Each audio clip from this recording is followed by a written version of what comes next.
Hello everyone, in this video we will be discussing the basic of PHP syntax.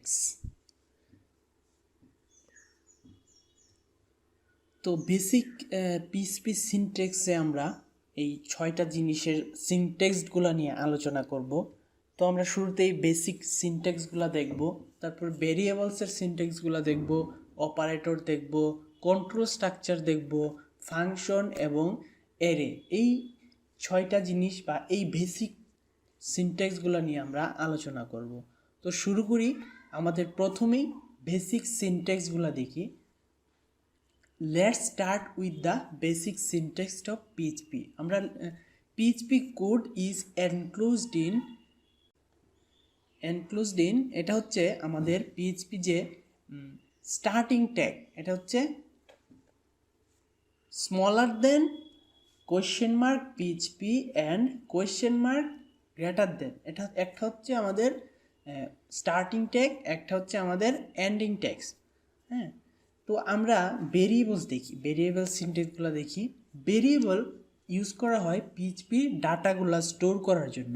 Data এক কথায় বলতে পারি data store. ভেরিয়েবলে আমরা ডাটাগুলো স্টোর করতে পারি। ভেরিয়েবল আমরা $সাইন ইউজ করে লিখব। $সাইনের পর একটা ভেরিয়েবলের নেম লিখব। আমরা এইগুলা নিয়ে বিস্তারিত আরও নেক্সট চ্যাপ্টারে ভেরিয়েবল নামে একটা আলাদা ভিডিওই থাকবে, এরকম আলাদা আলাদা ভিডিও থাকবে ভেরিয়েবল নিয়ে, অ্যারে নিয়ে, ফাংশন নিয়ে। এইটাতে আমরা জাস্ট শুধু সিনট্যাক্সগুলো একটু দেখব, আমরা কিভাবে ভেরিয়েবলটা লিখতে পারি।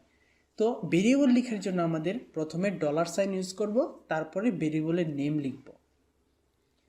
এখানে একটা জিনিস মাথায় রাখতে হবে, ভেরিয়েবলের নামটা কিন্তু কেস সেন্সিটিভ, নাম কেস সেন্সিটিভ।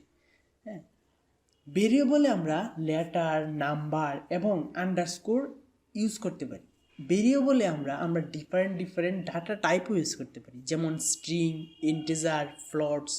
এগুলো নিয়ে আমরা নেক্সট চ্যাপ্টারগুলোতে বিস্তারিত আলোচনা করব। তারপর আছে আমাদের অপারেটরস।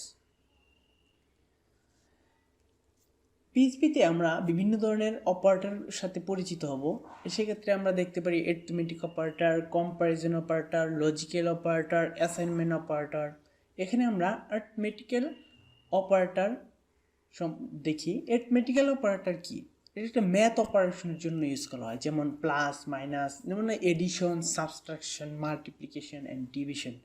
তারপরে দেখতে পারি আমরা comparison operator. Comparison operator use to compare two values. আমরা দুটা ভ্যালুর মধ্যে আমরা কম্প্যারিজন করার জন্য, কম্পেয়ার করার জন্য আমরা কম্প্যারিজন অপারেটর ইউজ করব। অ্যান্ড লজিক্যাল অপারেটর, আমরা বিভিন্ন ধরনের কন্ডিশন, ইফ এলস কন্ডিশনের ক্ষেত্রে আমরা লজিক্যাল অপারেটরগুলো ইউজ করতে পারি।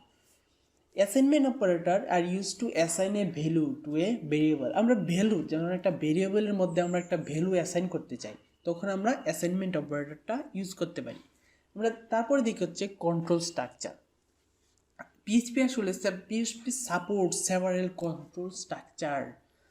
যে কন্ট্রোল স্ট্রাকচারের মধ্যে আমরা কি দেখতে পারি, যে if statement, loop, switch statement, এগুলো হচ্ছে আমাদের control structure.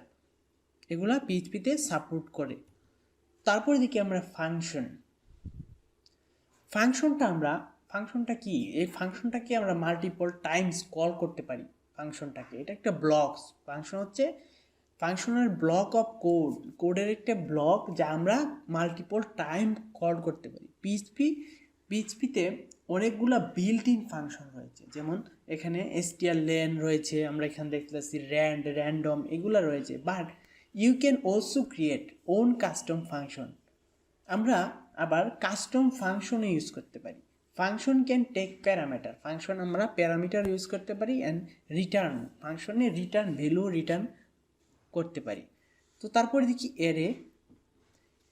Array are use to store multiple values in single variable. PHP support and পিএইচপিতে আমরা দুই রকম অ্যারে আমরা দেখতে পাই, একটা হচ্ছে indexed array and associative array. ভিডিওতে ভেরিয়েবল, কমেন্টস এগুলো নিয়ে আরও বিস্তারিত আলোচনা করব। এই ভিডিওতে এই পর্যন্তই। আমরা পিএইচপির যে সিনট্যাক্সগুলো এগুলো দেখলাম। তো থ্যাংকস ফর ওয়াচিং।